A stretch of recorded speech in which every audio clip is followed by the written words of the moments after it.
na capital. O outro país, que no caso, da onde essa pessoa é, vamos dizer, o do Brasil, né? Esse brasileiro que foi pego com as drogas. O outro país, ele vai tentar ao máximo intervir para que aquela pessoa não morra. Mas se o outro país não quiser, ele vai matar aquela pessoa e ponto. Porque está lá na lei e aquela pessoa estava no território de outro, né, estado, de outro país. E vai ter que ser feito. Foi.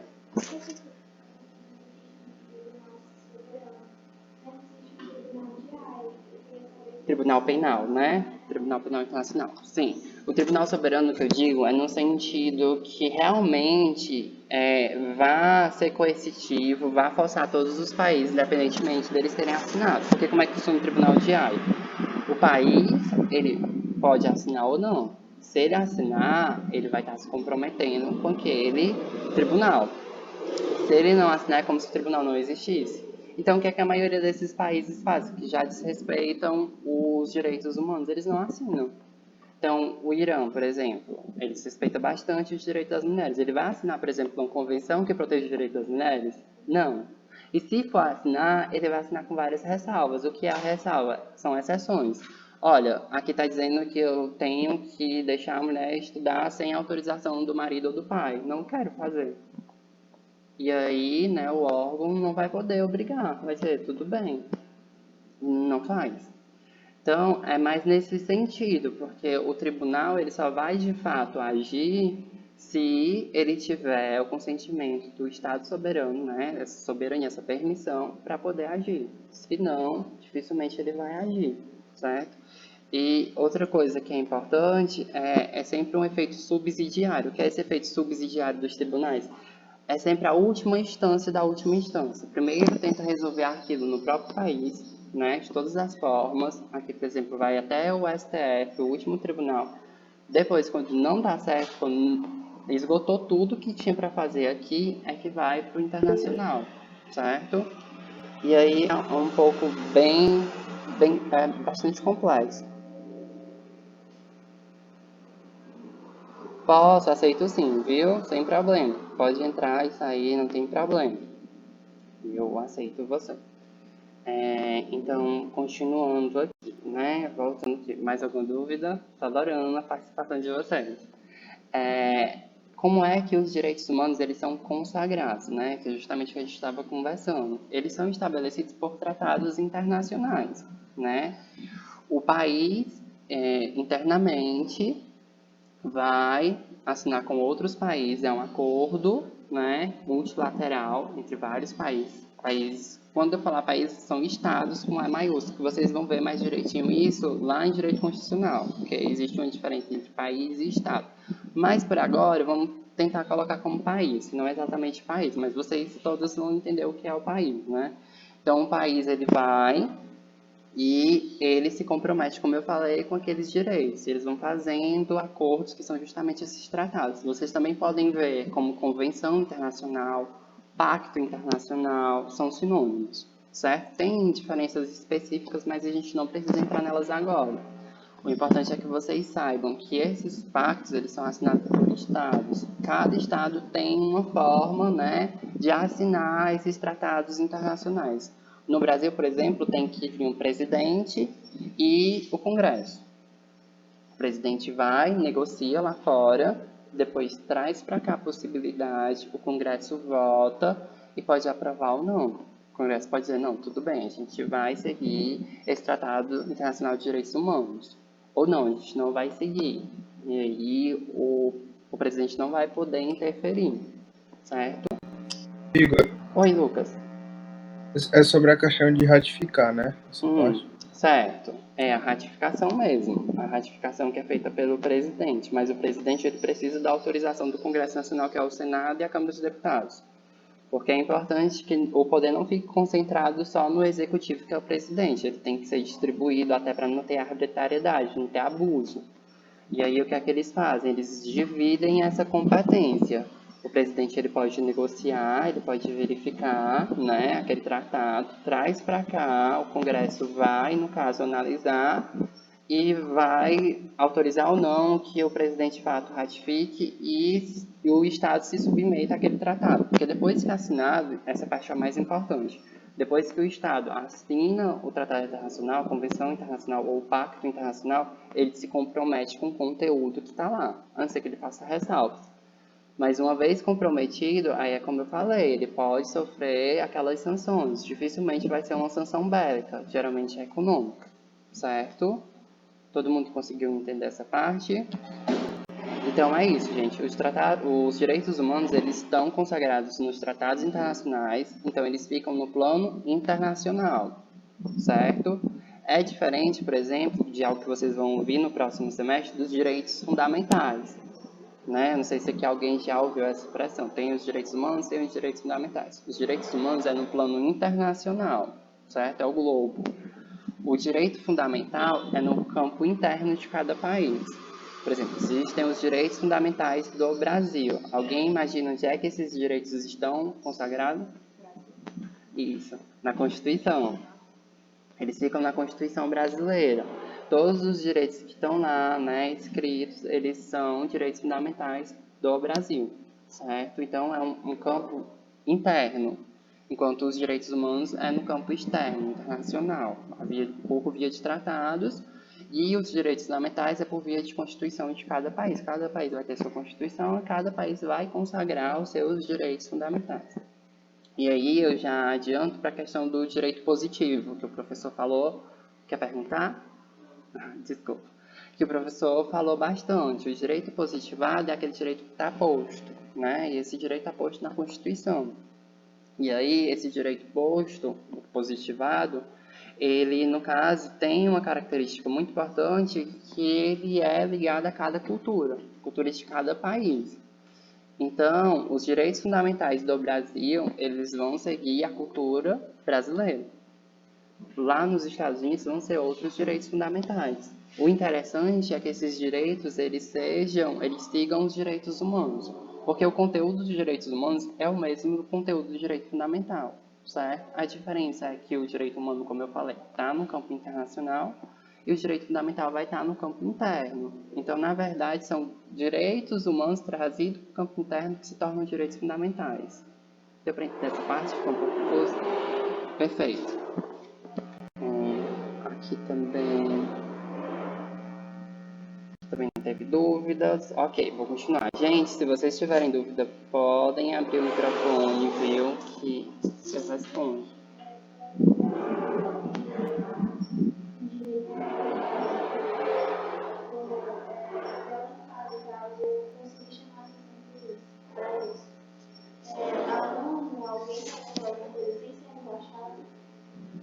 Pronto.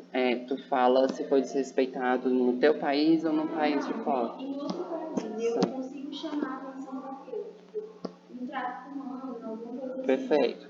Numa questão tão séria assim como tráfico humano, geralmente o próprio país que você está, ele vai intervir, certo? Mas o que acontece? Depende dos tratados, né? Porque, por exemplo, tráfico humano não, mas se for uma questão de educação da mulher, tem países que não deixam, como a gente está aqui conversando. Então, isso daí já não vai ser visto como algo que o país possa, outros países, né, possam interferir de forma mais incisiva. Mas um tráfico humano ou um crime contra a humanidade já é outro patamar. E aí é mais fácil de intervir. Então, os órgãos internacionais competentes, eles vão, no caso, te dar esse respaldo, certo? Eles não vão deixar que sejam desrespeitados de qualquer maneira. E aí, repito, eles vão retaliar das formas possíveis aquele país. Quando estiver desrespeitando sanção econômica. Se continuar, se o conselho também aceitar que eu falei lá, aquele conselho da ONU, que são aqueles 5 países, permitir, aí pode ser que seja uma invasão bélica para realmente colocar ordem naquilo, paz social. Tá? No Irã, para estudar, enfim, eu como mulher precisaria ter a autorização do meu pai ou do meu marido para eu poder estudar lá mesmo sendo brasileira. Teria que ser analisado. Aí eu já teria que ver mais o direito internacional. E eu não quero te dar uma resposta errada. Mas provavelmente sim, porque quando uma mulher viaja para lá, ela tem que, no caso, se adequar à cultura, né? Vai ter que usar o vestimento de acordo com o que eles colocam, vai ter que fazer os horários de acordo com o que eles colocam, Não pode andar sem um homem do lado, tem que andar com um homem do lado, porque senão pode ser que aquilo seja um desrespeito para a cultura de lá. Então, eu imagino que talvez você tenha que apresentar algum tipo de autorização, algum tipo de consentimento dessa pessoa, certo? Mas fica mais para o campo do direito internacional para ver direitinho. Continuando aqui. Então, gente, os tratados internacionais, como eu falei, são acordos celebrados por 2 ou mais estados no plano internacional. Esse estado, né, que está aqui com um Ezinho maiúsculo, vocês vão ler como um país, certo? Então, são 2 ou mais países. Um país não vai assinar um tratado sozinho, tem que ter mais de um país para aquele tratado. E, geralmente, os tratados relacionados aos direitos humanos, porque existem tratados internacionais sobre outros fenômenos, economia, certo? Os direitos humanos, eles são mais respeitados, eles são mais apreciados, eles tendem a ser mais assinados, não é? Porque isso vai repercutir de uma forma pública para um país de uma maneira negativa, como está acontecendo com a Rússia, né? A Rússia, ela já tinha, na verdade, uma imagem ruim, mas agora ela está indo de mal a pior, e isso está começando a afetar a população russa, certo? E aí, continuando, né? Eu preciso, né, falar alguns pontos específicos que o professor falou em sala, não sei se ficou muito claro para todo mundo, então se alguém tiver dúvida sobre esse tema, por favor, me pergunte. Qual o objetivo de uma norma jurídica? Todo mundo aqui entendeu o que é uma norma jurídica? Pronto. Mas se porventura, né, alguém aqui não tenha entendido, esteja, né, com vergonha de perguntar, uma norma jurídica, ela prevê comportamentos, ela prevê condutas. Então, na norma vai geralmente ter o dever ser. Como é que a pessoa deveria agir? Como é que aquele indivíduo deveria agir? Né? E tudo isso em busca da paz social, do bom convívio, para que as pessoas elas não entrem em conflito direto, que elas consigam conviver em paz, em harmonia. Então, a norma jurídica, ela realmente prevê condutas, comportamentos que têm que ser respeitados, né?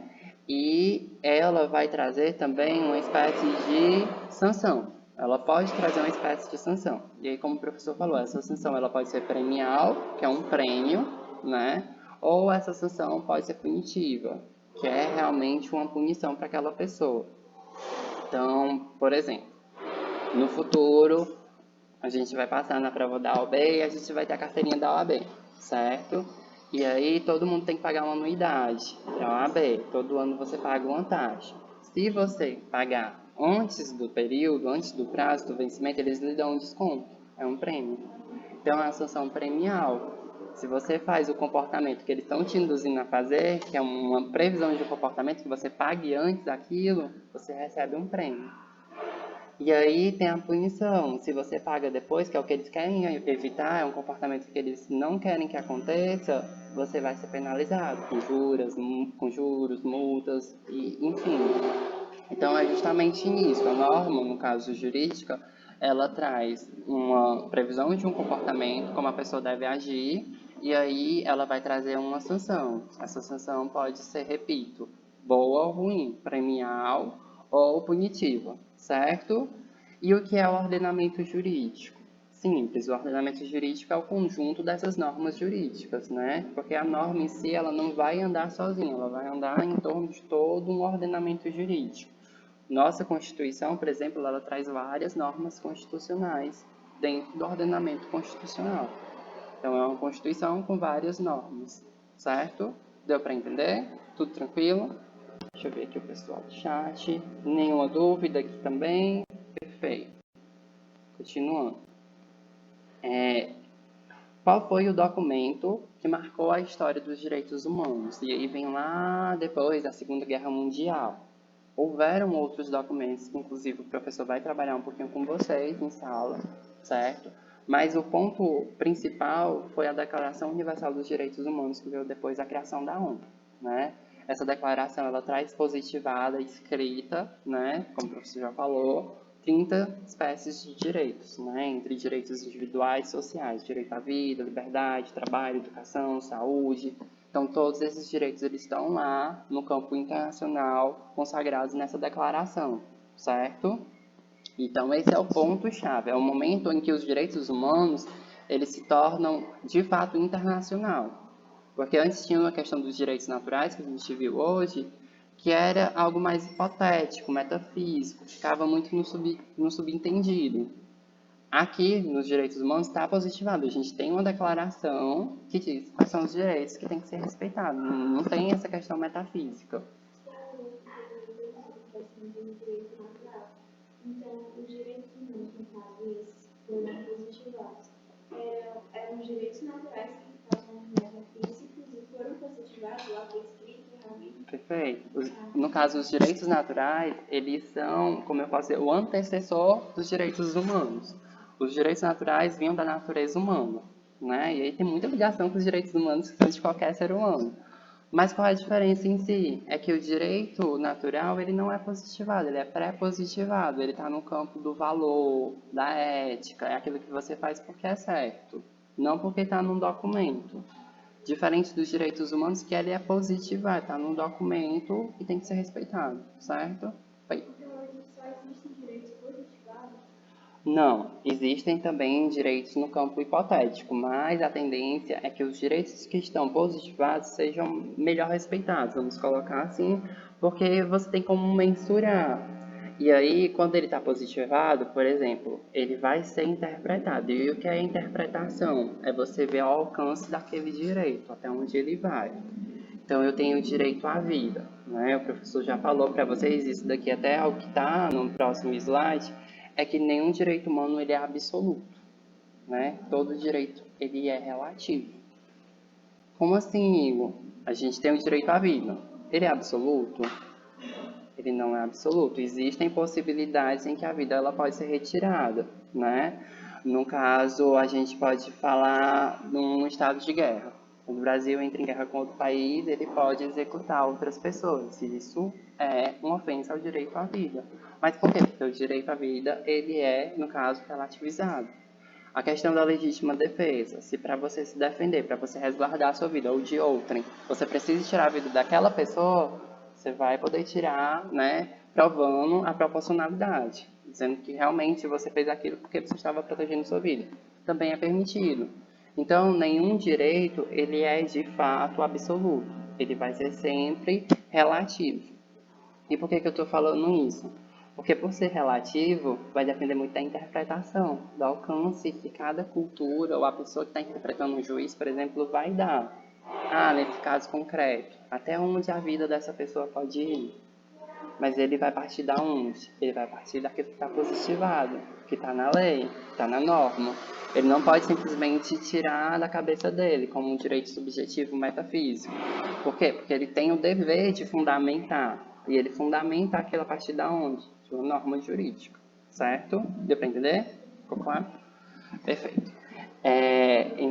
Oi. Então, os direitos humanos vieram dos direitos naturais, pagados Isso, você pode dizer isso sim. Os direitos humanos, eles, no caso, vão vir a partir dos direitos naturais. Os direitos naturais são antecessores aos direitos humanos, né? No caso, eu continuo... Deixa eu ver aqui, falei sobre isso. Certo. O documento a gente já viu, a Declaração Universal dos Direitos Humanos. E aí, quais são os direitos humanos, né? A gente até já tratou em sala, acho que fica muito claro, porque é bastante intuitivo. Aqui eu trouxe alguns exemplos: liberdade, igualdade, educação, saúde, segurança, cultura. Depois me passa só o teu nome direitinho, já vai sair, viu? Se quiser deixar um papelzinho, seria ótimo, por favor.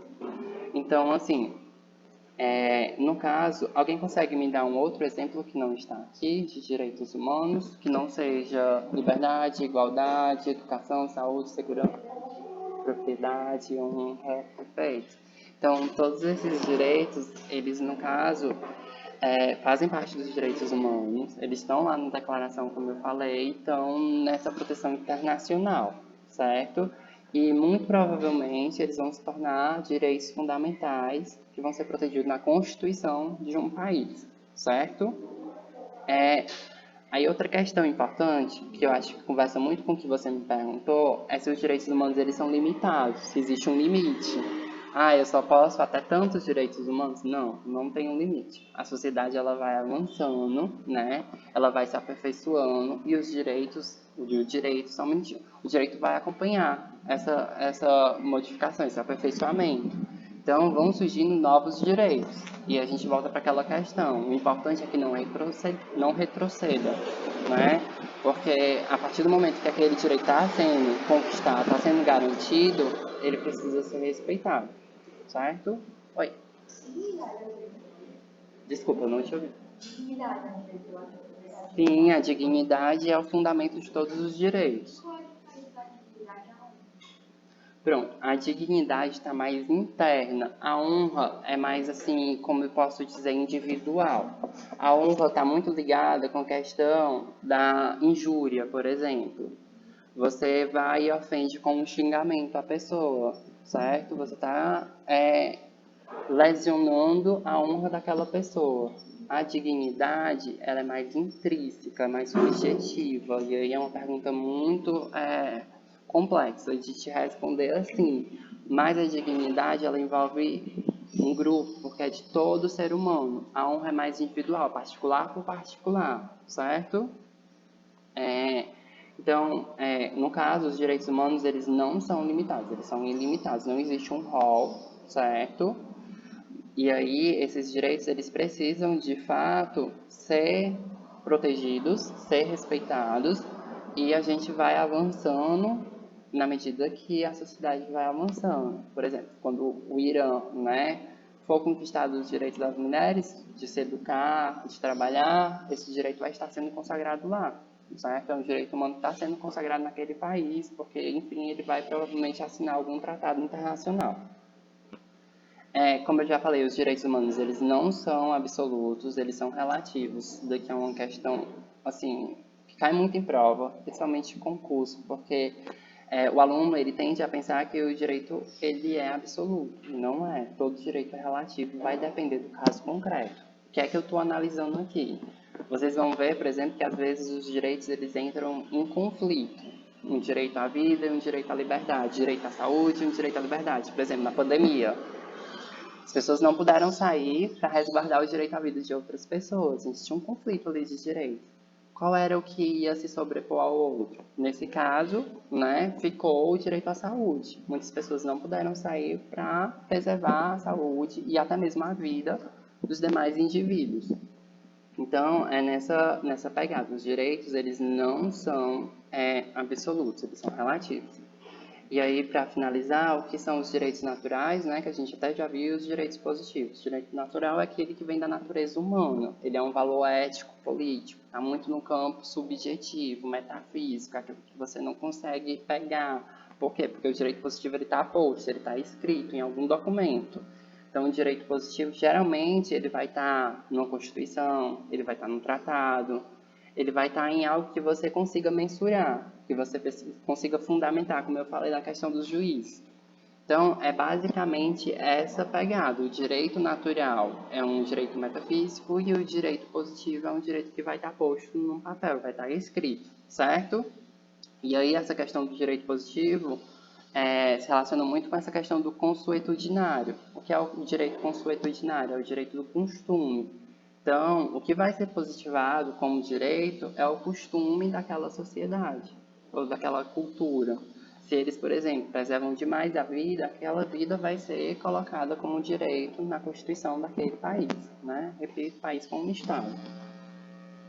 E aí a gente tem algumas questões, só que eu acho que vocês não vão conseguir ler. Mas o pessoal do chat consegue, eu espero. Gente, vocês conseguem ver as perguntas que estão no slide? Por favor, me respondam, porque aqui eu leio para o pessoal, não tem problema. Sim. Perfeito, perfeito. Então, deixa eu vou ler e a gente vai respondendo, certo? Vou começar aqui a questão e a gente já está terminando, viu? Então, vamos lá. O conceito filosófico central, no qual se fundam todos os direitos humanos e segundo o qual os seres humanos pelo simples fato de serem humanos, são dotados de um valor intrínseco, sem preço, sendo sujeitos de sua própria vida. A afirmação se refere ao conceito de personalidade, responsabilidade, dignidade, ética ou liberdade. Aquilo que é intrínseco, sem preço, sendo próprio daquele ser humano, seria o quê? Dignidade. Isso mesmo, a dignidade. A dignidade, como eu falei, é aquilo que fundamenta todos os direitos. Então, vocês sempre têm que partir da dignidade. Você falou liberdade, ok, poderia ser, mas a liberdade também tem a questão da dignidade fundamentando, tem que ser uma liberdade digna. E aí vocês vão ver mais lá na frente. É qualquer liberdade? Se eu botei a liberdade ali na lei, ela vai ser de fato exercida? Não. Eu posso dizer, todos são livres, mas na prática não. A mulher não consegue estudar, precisa da autorização do marido, mesmo que esteja lá na Constituição que ela consegue. Então, uma coisa que vocês vão ver muito e lidar muito é a questão da prática-teoria. Na teoria, todo mundo tem esse direito, mas na prática a gente percebe que não. Então, por isso, essa dignidade intrínseca. E a dignidade é um fundamento, né? Não é um direito, porque direito como ser reconhecido, né?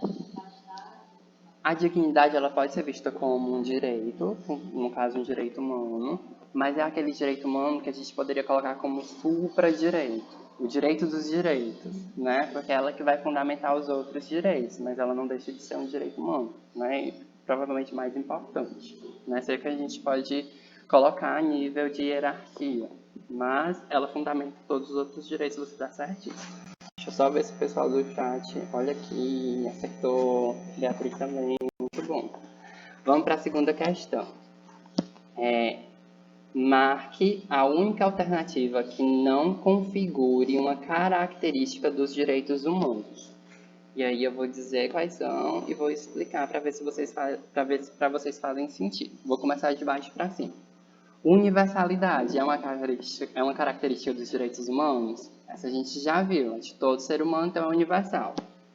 Inalienabilidade. O que é a inalienabilidade? Você não pode alienar um direito, você não pode vender um direito. Vocês acham que isso faz sentido ou não com os direitos humanos? Faz sentido. Você não pode chegar e dizer, vou vender minha liberdade, agora eu posso ser escravizado. Isso não vai acontecer. Então, ele não pode ser posto à venda. Aí a gente tem a mesma questão aqui. Irrenunciabilidade. Você pode renunciar a um direito? Também não. Você não pode dizer, ai, estou cansado, por exemplo, de ter direito à vida. Cansei, tchau. Bem, você pode, de certa forma, mas isso não lhe tira o direito à vida, né? E o que seria essa prescritibilidade? A prescritibilidade é aquilo que acaba com o tempo. Se você não usar, ele vai acabar. Nunca usei minha liberdade, então não tenho direito à liberdade porque prescreveu, acabou o tempo. Vocês acham que isso faz sentido? Não. Então, justamente é essa característica. Eles são imprescritíveis. Eles vão estar lá sempre. Precisou daquele direito, você pode invocar aquele direito a qualquer momento, mesmo que você nunca tenha usado. Precisou, usa. Não prescreve, certo? Seria a alternativa A. A Bia acertou. Muito bem, isso mesmo. Ele, no caso, não é prescritível. Ele, na verdade, é imprescritível. Esse aqui é um pouquinho maior. Vamos lá. Questão 3. Sobre o conceito de direitos humanos, analise as afirmativas abaixo. Primeira afirmativa. Direitos humanos são todos os direitos relacionados às garantias de uma vida digna, né, a todas as pessoas. Os direitos humanos são direitos que são garantidos à pessoa pelo simples fato de ser humano. Verdadeiro? Ok, todo mundo concorda comigo. Direitos humanos é o conjunto de garantias e valores universais que tem como objetivo garantir a dignidade, que pode ser definida como um conjunto mínimo de condições de uma vida digna. Direitos humanos, dignidade, vida digna, verdadeiro, certo? Essa última. De acordo com a Organização das Nações Unidas, que a gente até falou um pouquinho, brevemente, muito superficialmente, a ONU, Os direitos humanos são garantias de proteção das pessoas contra ações ou falta de ações dos governos que possam colocar em risco a dignidade humana?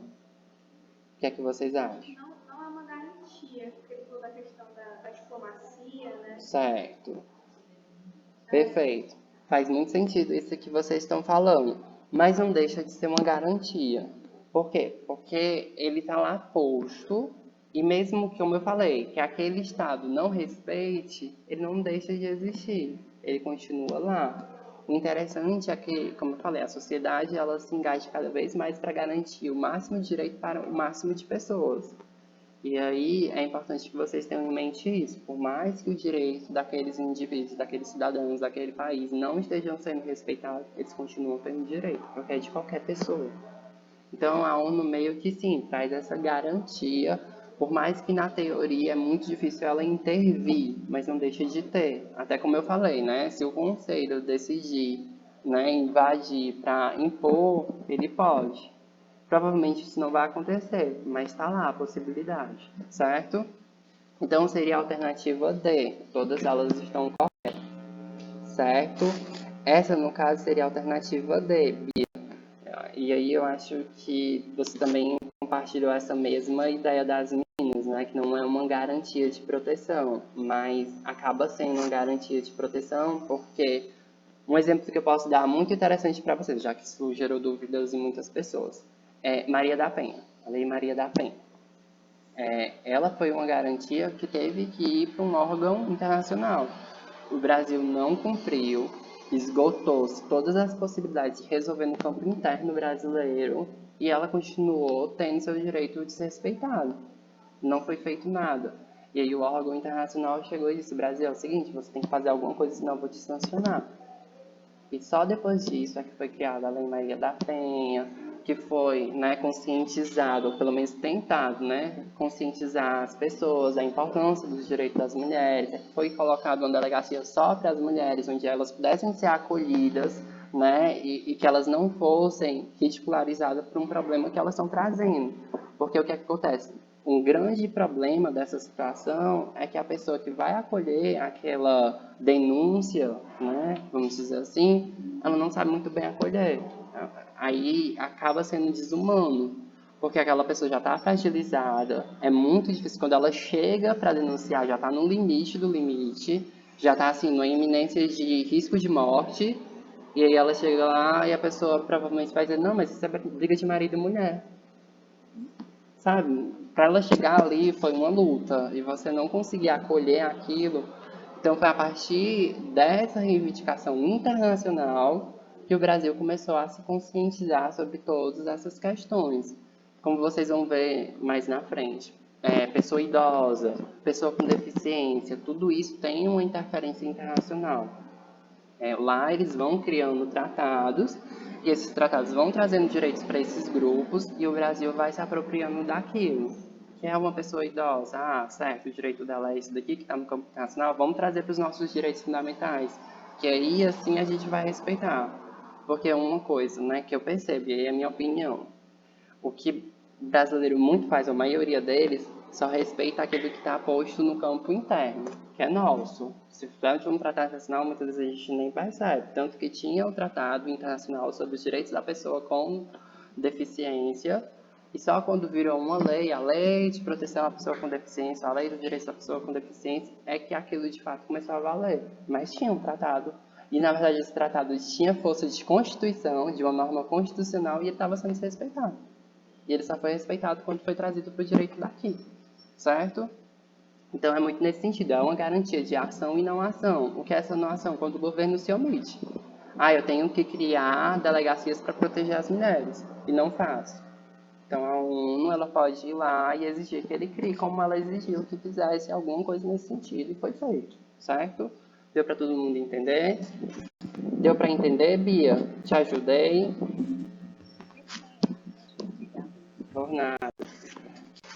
Então, é a última questão, gente. Prometo que eu vou liberar vocês. Vamos lá. Em relação aos direitos humanos, é correto afirmar? Correto.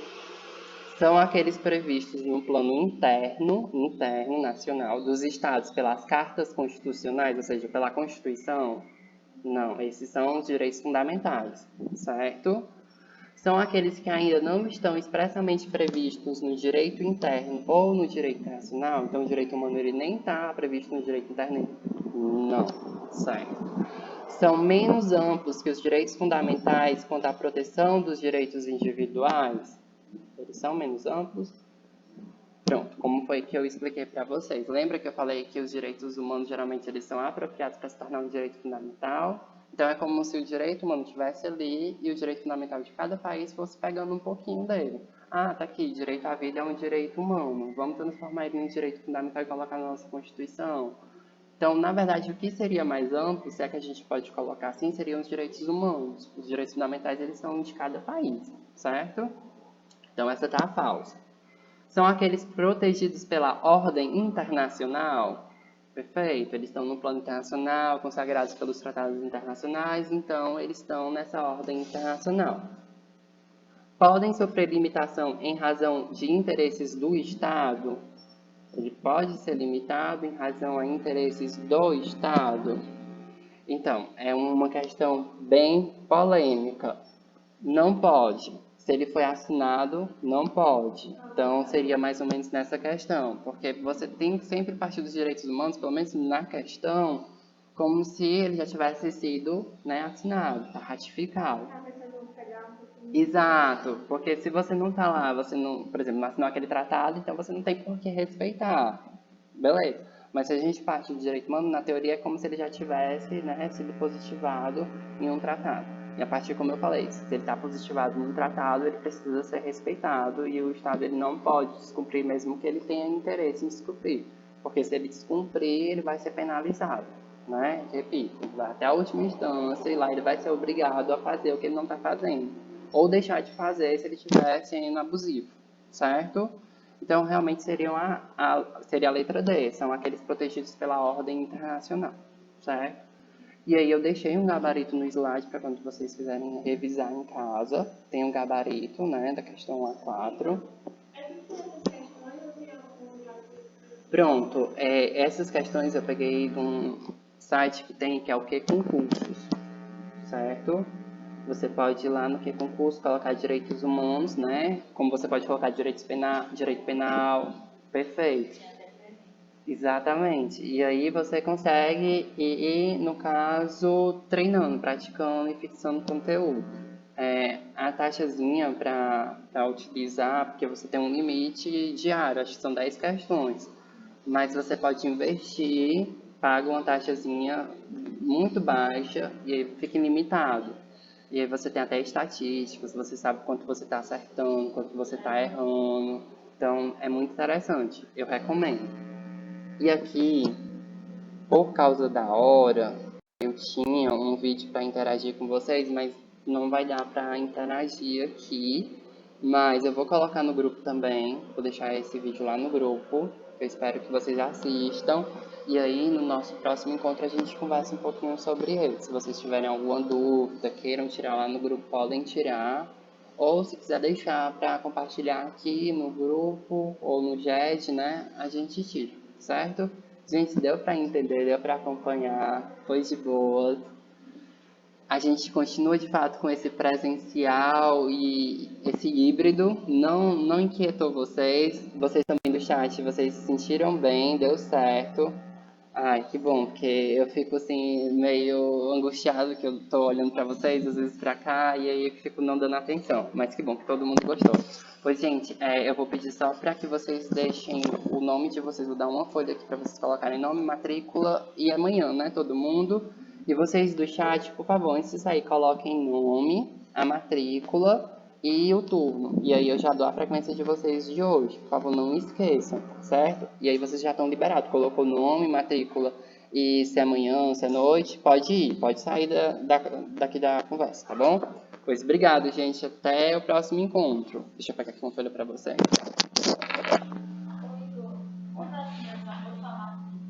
Não tem problema não. Eu procuro aqui pelo nome, tá certo? Mas por favor, vocês coloquem a matrícula porque facilita para mim. Não vou procurar Uma lista de mais de 60 alunos. As 3 turmas 90. Vou começar por aqui, aí vocês vão passando assim, certo? Eu pedi pra vocês.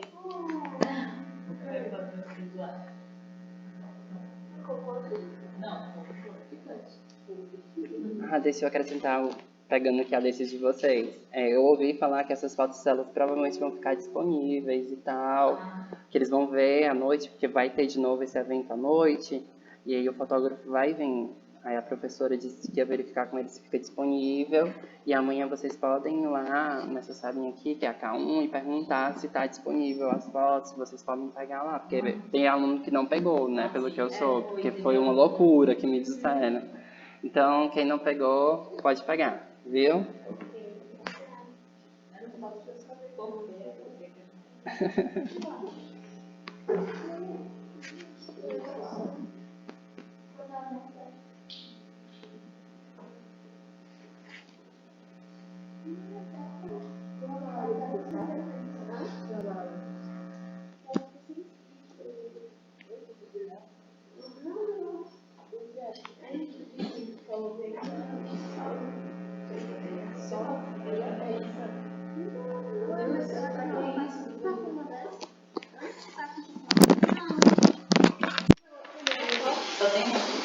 Só tem um. Oi, perdeu.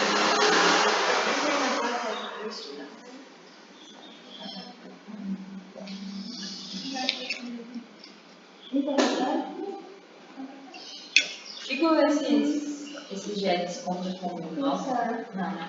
Não conta como nota, mas a maioria dos professores, né, conversando com o monitor, acaba dando um ponto extra.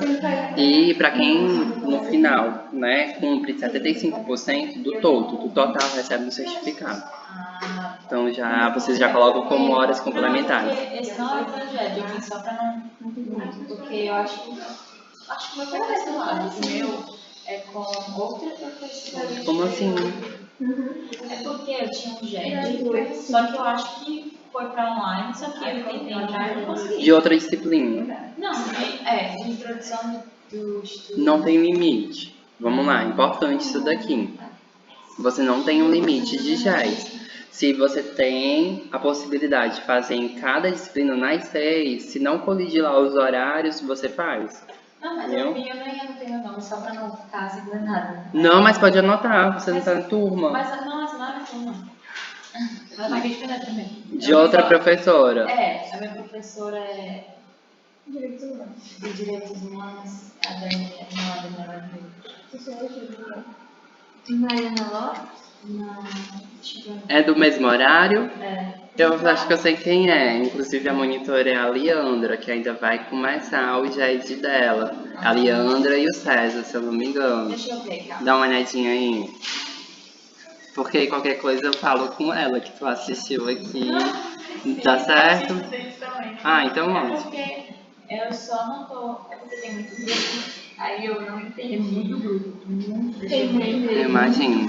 Vocês já vão se acostumando, porque é essa loucura mesmo. Claro, fique à vontade, viu? Foi um prazer. Agradeço a presença. A professora é a Daniela. Aí, ó, deixa eu ver. Não, o dele é um menino.